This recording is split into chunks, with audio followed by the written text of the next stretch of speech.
축하. 아우 졸라 듣기 싫어. 자 오늘 배울 역품은 사회문화 3강 이어서 바로 한다. 3은 3강 위험 관리. 자 여러분들은 이 환희형과 전혀 상관이 없습니다.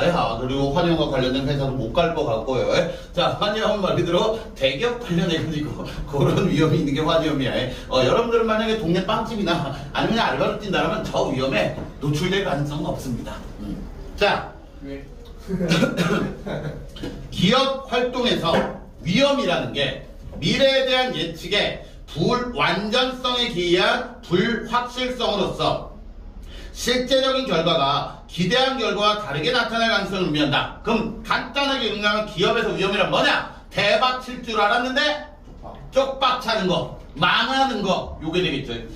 자, 국제금융거래에서 기업이 직면할 수 있는 위험 중, 자 여기서 책임거래 첫 번째 국제 무슨 거래? 금융거래라는 걸 알아야 돼. 그럼 여기에 포인트는 국제야. 그럼 국내랑은 상관이 없어요. 국내랑은 상관이 없고요. 국제 그 금융거래에서 기업이 직면할 수 있는 위험 중 환위험은 환율 변동으로 인해 기업의 가치가 변화될 가능성의 정도를 말한다. 그럼 정리하면 요거 할 때 이제 환위험이라는 걸 정리를 하면 환율 변동, 즉 환율이 뭐 하면서 변동. 그렇지. 환율이 바뀌면서 지금 매일 뉴스에 나오는 것도 또 지금 1달러당 얼마? 1440원까지 지금 뛰었어요. 오케이. 1달러를 사기 위해서 1440원이 필요한 거예요. 근데 환율이 내려가. 그럼 1달러에 1000원이 돼. 그러면 우리나라 돈의 값어치가 높아지는 걸까? 아니면 1달러의 값어치가 높아지는 걸까? 그렇지. 높아진 거예요. 우리 만약에 예를 들어 1달러에 2,000원을 찍었다고 치자. 그럼 나라가 망할 건데, 만약에 1달러에 2,000원을 찍으면 우리나라 원화의 가치가 존나 개똥값이 돼버린 거야. 2,000원을 가져야 1달러를 살 수 있는 거야. 됐지? 자, 그럼 환율이 바뀌면서 결국 환위험은 여기서 치킨 포인트. 이익이요? 네. 요게 포인트야. 환율이 바뀌면서 이익 보고 손해보는 거 모두 환위험 안에 들어가요. 무조건 손해보는 것뿐만 아니라. 자, 환위험은 환율 변동으로 인해 손실이 발생할 가능성만 의미하는 게 아니라 이익의 가능성도 고려하기 때문에 어느 방향으로든 현재의 예상과 달라질 가능성을 포함하는 개념으로 이해해야 한다. 됐습니까? 자, 그러면 여기서 니들이 이해하고 싶지 한번. 내가 어떤 나라에 수출을 했어. 물건을 수출을 했어. 그러면 그 수출을 한 걸 수출 대금을 받겠지. 돈을 받아야 돼. 그럼 미국에 수출하고 미국에서 주겠죠. 그런데 지금 그 받을 시기에 환율이 떨어진 거야. 대금을 받을 때. 네. 그러면 원화로 받는 돈이 어떻게 될까? 적어지죠. 원화로 받는 돈이 떨어지죠. 그럼 뭐를 보는 입장? 손해를 보겠지. 그럼 반대인 상황은 환율이 뛰었어. 원화로 받을 게 뛴다는 게 되겠지. 더 많이 받겠지. 그럼 이익을 보는 상황. 요게 바로 뭐다? 환위험이다. 자, 다시 들어가서. 자, 어디까지 했어? 환위험은 환율 변동과 환노출이라는 두 가지 요인에 의해 결정되며 환율 변동과 환노출을 곱한 값으로 나타낼 수 있다. 환노출은 외화로 표시된 자산에서 외화로 표시된 부채. 여기서 잠깐 끊고 갈게. 자, 환노출은 말 그대로 변하는 환율에, 자 정리를 한번 하면 환노출이라는 개념은 계속해서 뭐가 변해? 환율이 변동을 일으키죠. 이 환율 변동에 우리 회사가 얼마나 드러나, 즉 노출되어 있는가를 따지는 거야. 우리 회사가 저 환율 변동에 얼마나 지금 드러나 있는가. 그게 환노출이 되고. 자, 그렇다면 말 그대로 이 환율 변동에 우리 회사가 많이 드러나 있다는 건 결국 환노출은 기업의 저 환율과 관련된 민감도야. 민감도. 저 민감도가 크면 좋을까 안 좋을까? 안 좋아. 휘청된다는 거야. 크면 클수록. 그래서 그렇다면 말 그대로 동네 빵집, 그러니까 예를 들어 여기 밑에 그냥 동네 빵집, 치킨집, 이런 데 환노출은 몇일까? 0의 수령. 0의 수령. 그치. 왜냐면 동네빵집에서 뭐로 계산할 이유가 없어. 달러로 계산할 이유 없잖아. 그러니까 동네빵집 같은 환노출 같은 경우는 없는 거야. 뭐 현대나 삼성이나 이런 데가 환노출이 크겠지. 왜? 해외와 뭐를 많이 하니까? 거래를 많이 하기 때문에. 그래서 내가 아까 국제금융거래 강조한 거야. 자, 그 다음 여기서 봐야 될 게 외화로 표시된 자산이라고 써져 있죠. 됐죠? 그러면 요걸 정리하면 외화로 표시된 자산은 외화로 어떻게 바꿀 수가 있느냐? 받을 일. 그러니까 말 그대로 외화로 이제 달러를 받을 거야. 거기에서 이제 또 외화로 뭐 할 일이 생겨? 줄 일이 생기겠지.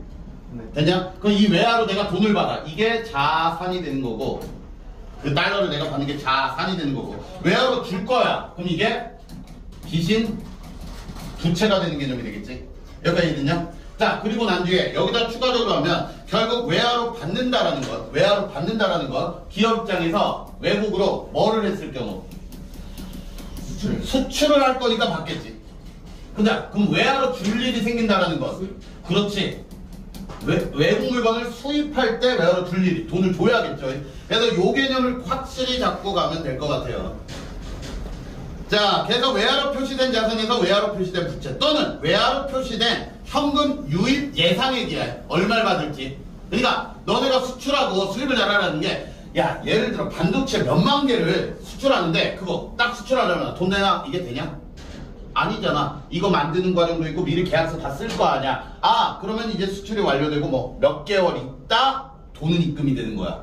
그 기간이 이제 생기는 거야. 근데 오늘 너랑 나랑 그래 우리 10달러로 합시다라고 계산을 했어. 됐죠? 근데 석 달 있다가 10달러가 똑같을까? 아니죠. 왜? 뭐가 변해? 환율. 환율이 변해. 그럼 이 10달러의 값어치가 뭐 할 수도 있고 뭐 할 수도 있어. 커질 수도 있고 줄어들 수도 있어. 그럼 기업 입장에서 이게 10달러니까 이 정도지. 만약 100만 달러 거래를 했어. 그럼 손해보는 액수가 어떻게 돼버릴까? 어마어마해지지. 원화로 따지면 몇 억대가 사라지는 거지 이제. 됐지? 자, 여기까지 기억됐으면, 자, 예를 들어 아니구나. 거기 음야는 순노출로 측정할 수 있는데, 이게 저 새끼 몰랐던 거, 자, 민영이 질문했던 거, 순노출의 절대값이 클수록 환노출이 크다. 자, 그럼 여기 봐봐. 수출로 받을 돈이 내가 50달러가 있어. 됐어? 근데 내가 뭔가 그 회사에도 또 수입을 해야 되거든. 됐지? 그래서 수입해서 나갈 게 20이 있어. 그러면 순노출이 몇이야? 30. 그렇지. 플러스 30이 되겠지. 근데 이 역으로 내가 수출로 받을 돈은 20인데 수입으로 나갈 돈이 50이야. 그럼 뭐야? 마이너스 30이지. 양, 안 따지고 이건 그냥 순노출 몇? 30. 이게 절대값인 거야. 이게 플러스 마이너스 안 따지고 그냥 이 회사 A, B 둘 다 그냥 30인 거야. 순노출이 30이 돼 있는 거야. 여기까지 이해됐냐? 오케이. 자, 그 다음 절대값이라는 거야. 환율 변동에 노출되어 있는 값이. 예를 들어 달러 확률이 10원 하락하면 순노출이 10만 달러인 기업은 100만 원의 손해를, 1만 달러인 기업은 10만 원의 손해를 보게 된다. 아, 그러면 순노출 값이 크면 클수록 뭐 손해볼 확률이 커진다라는 게 되겠지. 이익 볼 확률도 커지겠죠. 자, 환율 변동과 달리 환노출은 개별 기업이 통제할 수 있는 요인이므로 체크해. 그러면 환율 변동은 뭐하지만 통제할 수 없지만 환노출은 뭐 할 수 있다? 통제할 수 있다. 왜? 이거 내 자산 관리만 잘하면 되잖아. 아, 수입량을 줄여버리든가 수출량을 늘리다든가 이런 거 자산 관리만 하면 돼. 환염을 줄이기 위해서 환노출을 파악하고 이를 적절히 관리해야 한다. 자, 그러면 왜? 환노출의 개념 알겠죠? 아, 그럼 환노출 관리를 잘 뭐 해줘야겠어? 해줘야겠지? 왜? 왜 잘 해줘야 될까? 안 그러면 기업? 망하니까, 좆대니까. 그치? 계약서에 잘못 하나 쓰면 끝나겠지? 오케이. 뭘 그래? 김태현 이사, 그 미국으로 가서 10만 달러 그 계약 다 했나? 예? 예? 뭐야? 저 100만 달러 아니었어요? 그냥 망한 거지. 그냥 영 하나 잘못 찍어가지고 회사 말아먹는 거지, 그냥. 자, 갑시다. 환위업 관리 기법 들어가겠습니다. 환위업 관리 기법은 여기서부터만 잘 들으면 될 것 같아. 니들이 이제 정답 문제 풀 때만 잘해주면 되는데, 내가 이거 변형 문제 많이 만들었잖아. 그치? 너네 풀 수 있을까? 이 공식을 다 대입할 수 있을까? 라는 게 문제야. 일단 환영 관리 기법 들어갈게. 다양한 종류의 환노출을 관리하여 경영상의 불확실성을 제거하기 위한 방안들을 뜻하는데, 무슨 기법이란다? 해지. 해지 기법이라 한다. 영어로 이 해지가 뭔지 아십니까? 그 얘기가 맞을 것 같아. 맞, 그치. 이해되면 그렇지. 울타리, 담장이라는 의미를 갖고 있어요. 그럼 말 그대로 불확실성에 뭐를 쳐놓겠다? 담장을 쳐놓겠다. 울타리를 쳐놓겠다. 그러니까 안전하게 이게 담장을 치겠다라는 게 해지 기법이야. 됐지? 자, 그러면 이 불확실성의 울타리 채 기법이고 이 해지 기법에 따라, 그러니까 해지 기법을 잘해야 기업이 해자가 되는 거야. 와, 재밌다. 와, 고맙다. 여러분, 자, 해지 기법에 따라 수반되는 거래 비용 효율성이 달라지므로 환협의 종류와 크기, 미래 경제 상황을 하여 다양한 기법을 비교 검토해서 효율적인 환협 관리 전략을 수립해야 한다. 자, 그럼 어떤 방법이 최고다? 정답은 없다. 모든 걸 고려해서 해야 된다. 요게 되겠지. 됐냐? 네. 자, 환노출은 여러 가지로 나눌 수가 있대. 또 그 중에서 거래 노출은 외화 표시 거래의 청산 과정에서 환율의 변동으로 인해 환차익, 환율 차이로 인한 이익 또는 환차손, 환율 차이로 인한 손해가 발생할 수 있는 정도를 말한다. 거래는 이미 끝났는데 결제가 나중에 이루어진 경우 그 사이에 일어난 환율 변동이 결제 대금의 가치 변동을 야기할 수 있는 것이다. 즉 1달러당 1,000원인데 결제할 당시에 1달러에 1,200원이 됐어. 그러면 우리가 1달러만 따졌을 땐 얼마야? 200원밖에 안 되잖아. 근데 그게 이제 100만 달러라면 가격 차이는 어마어마해지겠지. 2억인가? 맞지? 2억일 거야. 그러면 100만 달러면 이제 12억이냐 10억이냐가 돼. 그럼 이건 2억이 손해일 수도 있고 2억이 플러스 될 수도 있는 거야. 어마어마한 금액이죠. 자, 거래 노출을 관리하기 위한 기법은, 자, 그럼 결국 환율 관리 기법 중에 무슨 노출 관련? 거래 노출 관련. 자, 여기서 이제 노출이라는 단어, 우리 창현이가 좋아하는 단어죠. 노출을 즐겨요. 자, 오늘도 벗고 있네. 예? 나 엄청 깨 있다고 위에 있어. 야, 좀 덥다고 그렇게 다 벗으면 어떻게 하냐. 야, 너네 좀 입어, 이 새끼야. 자, 매섭던 애들이 누군지 정말 궁금해하겠다. 자, 거래 노출은 왜 생긴다? 환율 변동. 시간 차이 때문에 생긴다는 거 알아둬요. 시간 차이 때문에. 즉 거래 일자와 돈 받는 그 시간 차이 때문에. 저 시간 차이에 따라서 뭐가 변동할 수 있기 때문에, 그 환율이 변동할 수 있기 때문에. 잘 들어야 돼. 내부적 관리 기법은, 아니구나, 기법은 크게 기업 내부적으로 재무 관리를 이용하여 환율을 관리하는 내부적 관리 기법과, 그럼 이 환율 관리 중 거래 노출과 관련해서 내부와 뭐로 나눌 거다? 외부로 나눌 거다. 요것만 기억을 잘하면 돼. 일단 내부, 외부로 나눌 거야. 내부를 관리하는 거와 외환시장과 금융시장에, 여기저기 들어, 금융시장에 뭐를 이용해서? 상품 이용하는 거야. 자, 나중에 뒤에가 헷갈리지 마라. 뭔가 상품이 있다는 거야. 그 외부 시장에. 그 상품을 이용하여 환율을 관리하는 외부적 관리 기법으로 나눌 수 있다. 일단 내부적인 것부터 보러 갈게. 내부적 관리 기법은 순노출을 줄이거나 순노출의 증가를 방지하기 위한 조치로 네팅과 매칭 등이 있다. 그럼 여기까지 읽었을 때 니들이 기억해야 될 거야. 순노출을 왜 줄여야 돼? 환노출. 줄이거나 아니면 유지할 수 있고. 증가하면 된다 안 된다? 순노출을. 안 돼요. 안 돼. 왜? 저 순노출이 뭐라고 했지? 환노출. 정의를 내려봐. 순노출이 왜 증가하면 안 될까? 환위험 때문에. 민감도 때문에. 환위험. 그럼 순노출이 크면 클수록 우리 회사가 뭐 할 수 있는 거? 휘청될 수 있을 확률이 커지는 거야. 무조건 이익이 날 거라고 생각하지 마. 한 방에 가는 게 기업이야. 한 방에 몇백억이 날아가는 게. 됐죠? 우리 같은 경우는 지금 100만 달러 이 생각하지만, 만약에 대기업이 진짜 반도체 애플 이런 데서 거래하는 금액은 상상을 초월하지 않을까 진짜? 그치? 근데 거기서 민감도가 크면 클수록 엎어지는 금액은 많아지겠지. 자, 갑시다. 내부부터. 네팅과 매칭 등이 있다. 내부 방법 중에 이제 뭐하고 뭐로 나눠? 네. 네. 네팅과 매칭으로 나누는 거지. 이제 네팅 설명부터. 자, 네팅부터 보러 갈게. 네팅은 다국적 기업의 본사와 지사 또는 지사 상호 간에 발생하는, 자, 여기서 잘 들어야 돼. 네팅의 핵심 키포인트는 다국적 기업의 본사와 지사 또는 여기 밑에 딸린 지사와 지사. 결국은 어떤 회사?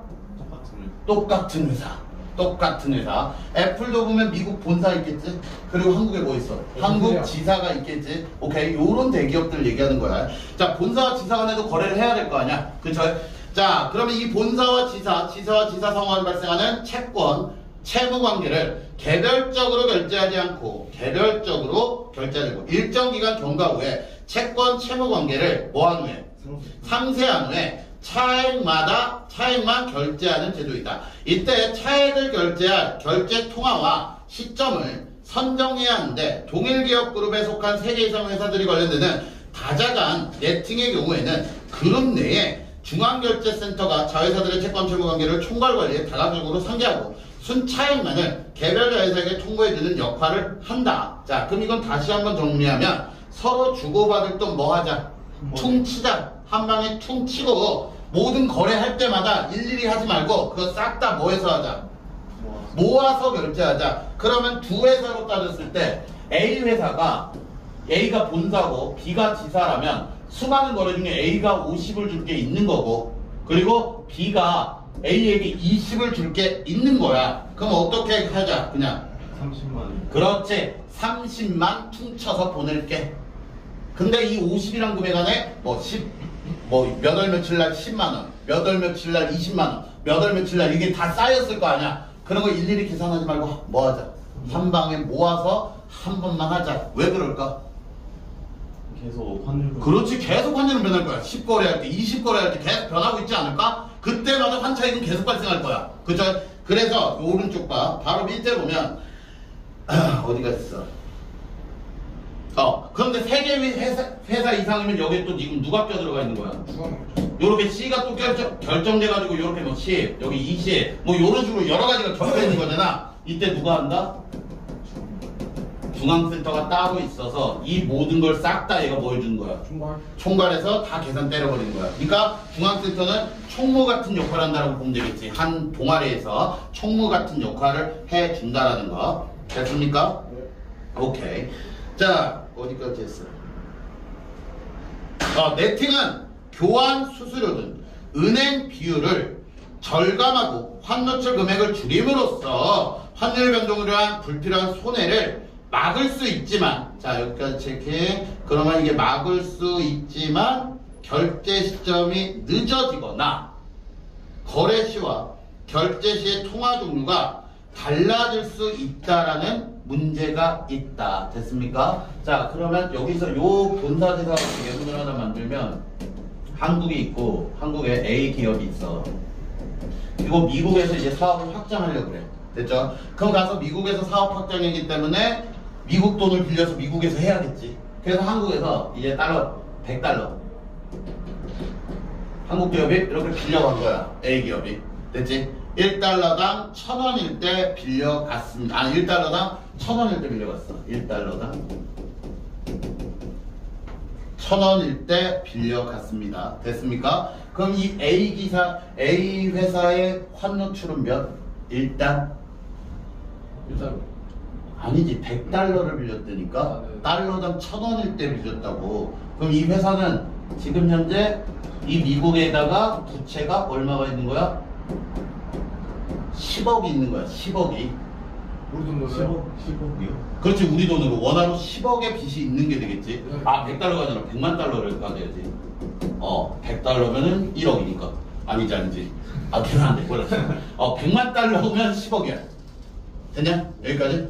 그런데 이제 한국에서 이제 제품 판매해서 이제 여기서 이제 빌렸잖아. 네. 그럼 한국에서 제품을 판매하면서 벌어들이는 게 달러로 벌까 아니면은 그 원화로 벌까? 원화로 이제 제품을 판매하면서 원화로 이제 수득이 쭉쭉쭉 올라가고 있었겠지. 됐냐? 그런데 이제 미국에 갚아야 될 때가 된 거야. 돈을. 근데 얘는 한국에서 뭐로 벌었어? 원화로 빌렸지.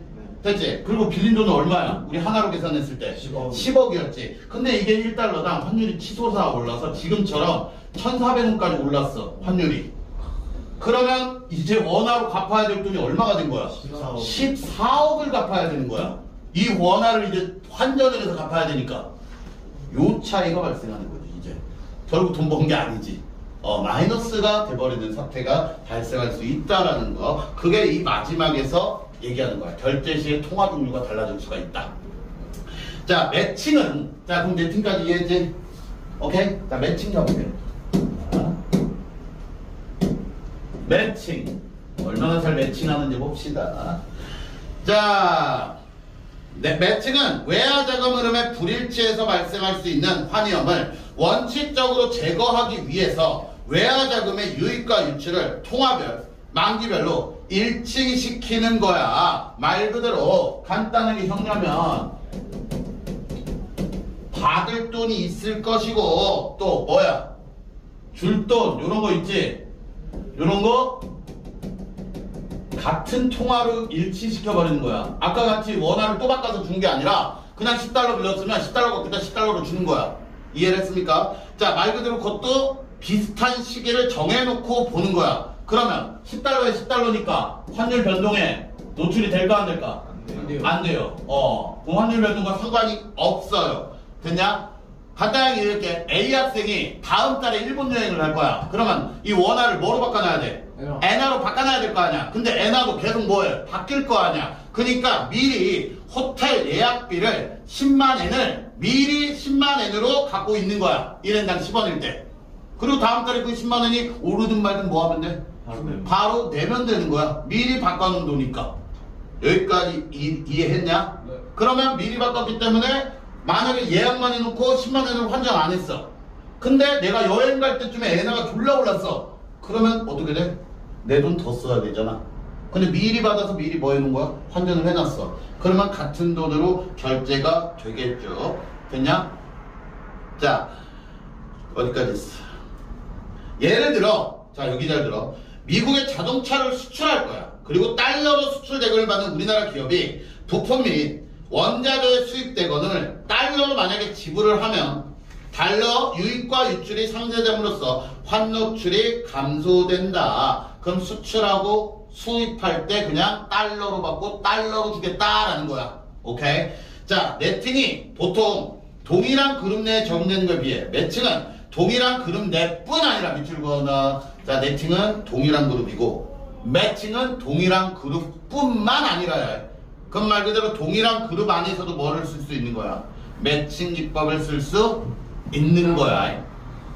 제3자 간의 거래에도 자주 사용되는데 왜 유입과 유출의 시점이 어긋나면 그 기간 동안 환유출 발생으로 외화거래 발생 시점 언제냐? 요게 좀 주의해야 된다. 여기까지 됐지? 자, 이제 마지막 외부적 관리 기법 들어갈게. 외부적 관리 기법은 매우 다양한데 선물환 해지와 옵션 해지가 대표적이다. 선물환 해지 뜻풀이 보러 가면 뭐라고 돼 있냐? 외화의 종류, 인수, 인도의 시기, 금액, 환율 등의 거래 조건을 미리 정해놓았다라는 거야. 미리 다 정해놓고 간다. 이게 될 거야. 자, 말 그대로 정리하면 외부적 기법 중에 선물환을 조금 쉽게 설명을 하면 선물환을 조금 설명하면 자, 미래에 받을 또는 줄 미래 받거나 또는 줄 외화를 김민영 잘 들어. 미래잖아. 그러니까 미리 정해진 환율로 계산을 해놓은 거야. 정해진 환율. 우리 그 채권의 만기율 할 때 기억나십니까? 장기 채권, 단기 채권. 네. 장기 채권도 금리가 계속해서 어떻게 변하지. 네. 근데 장기 채권은 금리를 뭐 시켜놓은 거야? 고정시켜놓은 거지. 이거 비슷한 개념이야. 그냥 환율을 고정시켜놓고 가는 거야. 미리. 자, 미리 확률을 고정해서 미리 계약하고 확정 수익을 확보해 놓는 거야. 그냥 이 정도로 가자. 됐냐? 여기서 단점을 잘 봐야 돼. 자, 선물하는 특정 외화를 거래일에 미리 정해놓은 환율인 선도환율로 이게 고정금리라고 써놔. 선도환율 그냥 고정되어 있는 거야. 고정환율이야. 고정환율로 미래 만기일에 인수 인도하기로 약정하는 선물한 계약을 통해 환율을 관리하는 거야. 선물한 계약은 거래 체결시가 아닌 만기일에 외화 교환이 이루어지기 때문에 미래 시점에 외화 유입이 예정되어 있는 기업은 해당 거래 금액만큼의 선물안을 선물한 계약 상대방에게 매도하여 안정적 현금 흐름을 받을 수가 있다. 됐어? 왜? 미리 다 뭐 해놓은 거니까. 정해놨으니까. 예를 들어 우리나라 A기업이 미국에 자동차를 수출을 해. 그리고 수출 대금 100만 달러를 여기다 들어 3개월 후에 받기로 한 거야. 그럼 이건 뭐야? 미래잖아. 미래에 100만 달러를 받기로 한 거야. A기업은 현재 환율이 1,000원이지만 3개월 후에 1,250원이 될 걸로 예상하고 있어. 그런데 3개월 후 받게 될 수출 대금의 원화 가치는 3개월 후에 환율에 달려있기 때문에 만약에 환율이 1,500원으로 상승한다면 수출 대금의 원화 가치는 15억이 되겠지. 원화 가치 15억이 되지만 예상보다 큰 이득을 보지만 반대로 만약에 800원이 되면 8억이 돼서 큰 손해를 보게 된다. 이때 A기업이 만기가 3개월이고 선도환율이 1,200원인 선물안을 매도를 하면 3개월 후 수출 대금으로 받은 100만 달러를 선물한 계약 상대방에 인도하고 얼마가 확정이 되어 있는 거야? 12억. 12억. 그래서 이 외부적 관리 기법 중에 이 선물한 기법은 자 단점은 뭘까? 이득볼 그렇지. 이익은 줄 수 있어. 줄 수도 있고 줄 수 있지만 이익은 줄 수 있지만 확실히 뭐? 안정적. 그렇지. 손해를 확실히 막음. 자 여기서 포인트는 이거야. 근데 이거 너무 아깝지 않냐? 말 그대로 1,200원이나 내비도 쓰면 얼마를 더 버는 건데 3억을 더 버는 거 아니었나? 그럼 3억 날린 거잖아 따지고 보면. 네. 여기까지 이해했는데 여기를 이해해야 돼? 그럼 요 방법을 뭔가 뭐 없을까? 요 고민이 되는 거야. 됐지? 요거를 쓴다 선물안을 쓰면 일단 뭐는 확실히 막어. 손해는 확실히 막어. 근데 이익은 줄어버린다는 거야. 그래서 나온 게 이제 통화 옵션 해지야. 요게 이제 옵션 해지가 나올 거야. 갑시다 이제. 선물안 해지는 환위험을 완전하게 제거하지만 이로 인해 환율이 기업에 유리하게 변동하는 경우 누릴 수 있는 이익의 기회까지 사라지게 만든다. 이해했냐? 네. 누릴 수 있는 기회까지 들어. 이러한 이익의 기회를 잃지 않으면서 환율을 관리하기 위해 통화 옵션 해지를 이용할 수 있다. 자 그러면 요걸 보완하려고 뭐가 나온 거야? 통화 옵션 해지. 요거 아닌가? 저 이익을 자 그럼 통화 옵션 해지. 그럼 일단 기본적으로 선물한 해지를 하는 거고 이건 계약 간에 하는 거겠지. 거기다 추가적으로 이걸 걸어버리는 거야. 됐어? 자 그러면 가봅시다. 어떻게 정하는 건지. 자 어딨어? 이런 통화 옵션이란 외화를 미리 약정된 행사 가격으로 만기일 또는 그 이전에 매입하거나 매도할 수 있는 권리가 부여된 계약이야. 계약을 하는 거야. 미리 정한 환율로 그 돈을 사고 팔 수 있는 권리야. 됐냐? 매입 청구권이 부여된 옵션을 콜옵션, 매도 청구권이 부여된 옵션을 풋옵션이라 한다. 자 여기다 다시 한번 쓰면 이 통화 옵션, 이 통화가 돈이야. 돈, 외화야. 그러면 미리 정한 환율, 요걸 이제 행사 가격이라고 그래. 그때 행사할 가격, 요 가격, 즉 외화를 사고 팔 수 있는 권리야. 그 돈 자체를 사고 팔 수 있는 권리를 정해 놓는 거야. 됐냐? 즉 이 권리이기 때문에 자 여기서 잘 들어야 될 게 약속이 된 거기 때문에 선택이 가능하다는 거야. 선택 가능. 나에게 저 옵션이 유리하면 행사하고 오히려 저걸 했을 때 내가 불리해. 그럼 행사한다 안 한다? 안 해. 됐어? 근데 여기서 핵심 포인트는 이거. 요거는 유리하다라고 해서 행사할 때 요게 지금 보장된 권리거든. 확실히 그냥 유리하면 이걸 쓸 수 있어 내가. 됐지? 그럼 선생님 손해볼 일이 절대 없겠네요? 아니 요거 하는 대신 뭐를 내야 돼? 수수료. 누가 돼요? 이걸 파는 놈들이 있어. 이걸 프리미엄이라고 해서. 됐어? 그러니까 요걸 파는, 그러니까 이거 보험회사라고 생각하면 돼. 보험회사가 운영을 하는 거야. 야, 너 저 기업하고 이렇게 거래할 거지? 너 이 옵션 살래 말래? 라고 해. 그럼 얘가 일단 수수료를 받겠지? 그러면 유리하면 얘가 행사를 해. 그럼 보험회사에서 그 돈 나머지 어떻게든 보충해 주는 거야. 근데 불리해. 아 그러면 나 이거 안 쓸래. 이미 얘는 수수료 받았어. 그게 보험 원리야, 보험 원리. 보험도 마찬가지나. 보험회사에 내가 뭐를 내? 돈 내지, 그치? 그럼 매달 따박따박 내. 그리고 내가 사고 났어. 그럼 보험회사에 뭐 달라고 그래? 돈 달라고 하지. 근데 내가 끝까지 사고가 안 나. 내가 돈 달라고 할 수 있냐? 묻지. 낸 돈인데 그건. 요런 개념이야. 오케이? 자, 그래서 이제 콜옵션과 풋옵션 요 개념을 갈 건데, 자, 어딨어? 매도 청구권이 되는 게 풋옵션이다. 콜옵션은 환율이 상승할 때, 풋옵션은 환율이 하락할 때 이익이 발생. 이거 두 개를 구분 잘해야 돼. 콜과 풋. 각각 환율 상승 위험과 환율 하락 위험을 달리하기 수단으로 활용할 수 있다. 통화 옵션은 선물한 계약과 유사하나, 자, 유사하나. 옵션 매입자가 환율에 따라 옵션의 행사 여부를 선택할 수 있는 권리가 부여되었다는 점에서 차이가 있다. 옵션 매입자는 자신에게 유리할 때만 옵션을 행사하는 권리를 가지는 대가로 옵션 행사 여부와 무관하게 옵션 매도자에게 옵션 프리미엄을 지급해야 된다. 프리미엄을 주는 거야.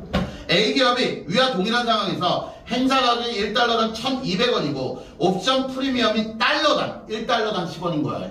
1달러당 10원인 달러와 풀옵션을 매입하면 3개월 후에 환율에 따라 옵션 행사 여부를 결정할 수 있다. 만약 환율이 1,200원 이하라면 옵션을 행사하여 달러당 1,200원을 받을 수 있으므로 옵션 프리미엄을 차감하면 11억 9천만 원을 얻을 수 있다. 왜 11억 9천이야? 떼가서 1,000만 원이 수수료라는 게 되겠지. 이와 환율 환율이 1,200원보다 높다면 옵션을 행사하지 않고 수출 대금으로 받은 100만 달러를 그대로 외화 시장에 팔아서 11억 9천만 원보다 많은 원화를 얻을 수가 있다. 됐습니까? 자, 그럼 요거 표로 다시 한번 정리를 해줄게. 자, 표로 어떻게 그리면 되느냐? 말 그대로 내가 저거를 살지 말지 결정하는 거잖아. 그쵸? 자, 예를 들어서 아까 그 A기업이 미국에 뭐를 했다고? 수출을 했습니다. 그리고 기간은 3개월로 잡고 3개월 후에 100만 달러를 받을 예정입니다. 받을 예정. 자, 근데 요 3개월 후에 환율이 떨어지면 이득이야, 손해야? 손해가 되지. 오히려 환율이 오르면 이득이 되죠. 근데 요거를 지금 뭐 하고 싶은 거야? 방지하고 싶겠지. 그리고 이득 보는 것도 아까 선불한 해지로 갈 경우는 이득 볼 게 없어지잖아. 뭔가 고정이 돼버리면. 자, 그래서 이제 풋옵션 매입을 하는 거야. 팔 수 있는 권리를 산 거야. 그 매도자에게. 저 미국 기업과 거래를 하는 거야. 따지고 보면. 그때 변할 수 있으니까 너 요거 가자 해서 옵션을 행사할게요. 그래서 옵션 행사 가격을 1,200으로 고정을 시켜놓은 거야. 옵션 행사 가격을 1,200원. 그러면 여기에 이제 수수료가 뭐 한다? 생겨난다라고 했지. 됐지? 수수료 내서 이 가격을 산 거야.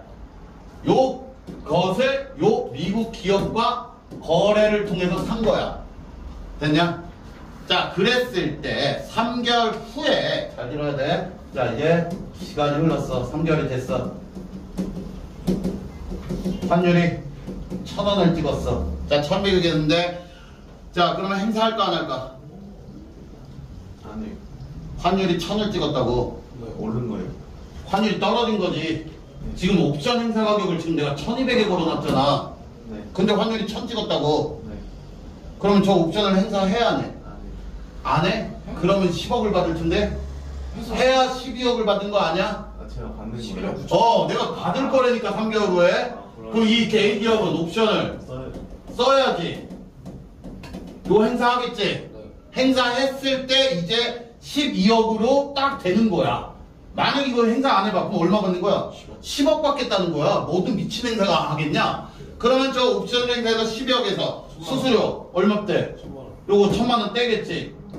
그치? 그럼 11억? 그래서 9천이 나온 거야. 환율이 1,000원이니까. 근데 예를 들어서 환율이 1,300을 찍었어. 네. 옵션 행사 할까 안 할까? 안 하죠. 안 하지. 옵션 행사 안 하지. 왜 안 할까? 그렇지. 행사를 하면 12억을 줬지만 이걸 안 쓰겠다 하면 13억으로 들어오는 거잖아. 수수료는 안 돼. 그렇지. 수수료 떼야지. 떼요? 어때? 그럼 12억 9천 버는 거지. 여기까지 이해했습니까? 네. 그러면 이게 무슨 옵션이다? 옵션. 이게 풋옵션이야. 요게 풋옵션이야. 여기 정리한 게. 그럼 이 글에서 지금 뭐는 빠진 거야? 콜옵션. 그럼 콜옵션은 이거를 어떻게 해주면 돼? 반대로. 반대로 계산해주면 되는 거야. 콜옵션 이걸 반대로 계산해주면 되는 거야. 알겠냐? 네. 오케이. 여기까지 해서 환희원관리까지 끝.